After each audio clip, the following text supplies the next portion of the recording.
우리 부모님 세대는 평균 29살에 첫 번째 집을 샀습니다. 지금 2030이 집 사는 시기는요, 만 46세입니다. 우리는 부모님 세대보다 자산을 키울 시간이 17년이나 늦어지고 있는 거예요. 이재명 대통령이 4일 연속 SNS에 부동산 관련 글을 썼어요. 집 여러 채 가진 사람한테는 세금 올리고요. 청년, 신혼부부 대상으로 집을 6만 호 새로 공급한다고 합니다. 그런데 말이죠. 정작 청년들의 반응은 싸늘합니다. 정부는 열심히 대책을 내놓는데 왜 우리는 체감이 안 될까요? 우리가 열심히 일해서 집을 가질 수 있을지 모르겠으니까요. 이 문제 역시 일자리와 연결되어 있습니다. 열심히 일하면 집 한 채는 갖게 되는 거 아니냐, 그렇게 믿어왔죠. 그런데 지금 현실은 취업부터 흔들리고 있어요. 실업, 쉬었음, 취업 준비 등 각자의 사정은 다르지만 일자리가 없는 청년들이 무려 163만 명이나 됩니다. 청년 인구의 무려 13%예요. 1998년에는 대졸 신입의 평균 나이가 만 25세였어요. 그런데 지난해에는 평균 첫 취직 나이가 만 31세였습니다. 무려 6년이나 늦어진 거예요. 그러다 보니 작년 20대 평균 소득이요 4.5%나 줄었습니다. 4년 만에 처음으로 줄어든 건데 왜 이런 일이 벌어졌느냐? 일자리 때문이죠. 취업부터 늦어지니까 자연스럽게 내 집 마련도 늦어지는 건데요. 서울에 사는 30대 중에서 집 있는 사람들의 비율은 10년 동안 계속 줄어들고 있어요. 2015년에 33%였는데 지금은 26%밖에 안 됩니다.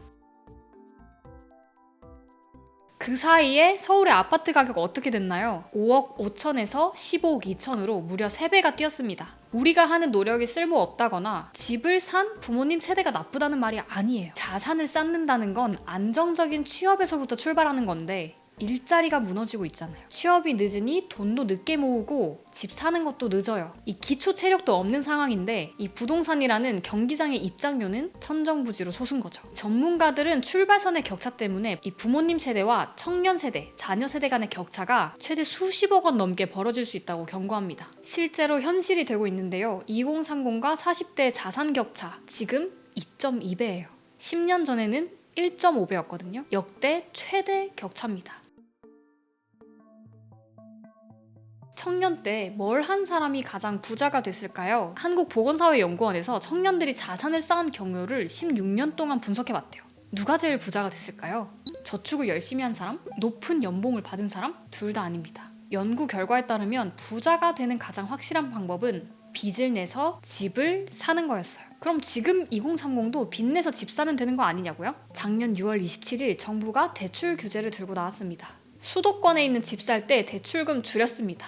6억까지만 대출 받을 수 있고요. 대출 비율도 70%로 줄었습니다. 여기까지는 그래요. 투기 막으려면 어쩔 수 없죠. 근데 문제가 뭐냐? 디딤돌 대출, 버팀목 대출까지 깎았어요. 신혼부부의 대출 한도는 4억에서 3억 2천만 원으로 줄었고 처음 집 사는 사람의 대출 한도도 3억에서 2억 4천으로 6천만 원이나 깎였습니다. 이 투기범이라고 하는 도둑을 잡아야 되는데 경찰이 도둑이 들 수 있으니까 아무도 못 들어가게 문을 막자면서 대문을 막아버린 셈이에요. 2014년부터 11년 동안 28번의 부동산 대책이 나왔는데요. 그 많은 대책 중에 디딤돌 대출, 버팀목 대출을 건드린 적은 단 한 번도 없었어요. 저소득자, 무주택자를 위한 대출인 만큼 투기가 아니라 주거 사다리로 봤기 때문이죠. 한국은행은 청년 대출 많이 주니까 집값이 오르더라고 대출을 규제한 이유를 말했는데요. 대출을 늘린 만큼 집주인들이 지원받을 걸 알고 집값을 높인 거죠. 근데 부동산 값을 올린 건 집주인들인데 이에 대한 책임을 청년이 져야 한다는 건 불공평하지 않나요? 지금은 일해서 번 돈으로는 자산 격차를 따라잡을 수가 없는 구조가 됐습니다. 집을 가진 사람들만 더 빠르게 부자가 되는 구조예요. 실제로 같은 2030 세대 내에서도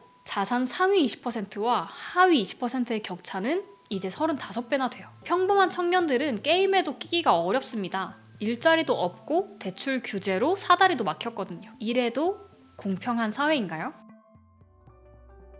그럼 정부가 뭘 해야 될까요? 자산을 쌓을 수 있는 튼튼한 일자리 만들거나 자산 쌓는 데 드는 시간 줄일 수 있게 해줘야죠. 보건사회연구원에서 제시하는 해결책은 의외로 간단합니다. 첫 번째, 청년이 돈 모으는 거 정부가 도와주기. 지금처럼 대출만 해주는 게 아니라요. 아동 청소년기부터 안정적으로 돈을 모을 수 있게 나라와 금융기관이 나서서 도와주는 거예요. 두 번째, 집으로 번 돈 세금으로 걷기. 이미 부동산을 가지고 있는 사람들에게 세금을 더 걷는 거예요. 여기서 확보된 자금을 저소득층의 자산 형성을 위해 쓰자는 거죠.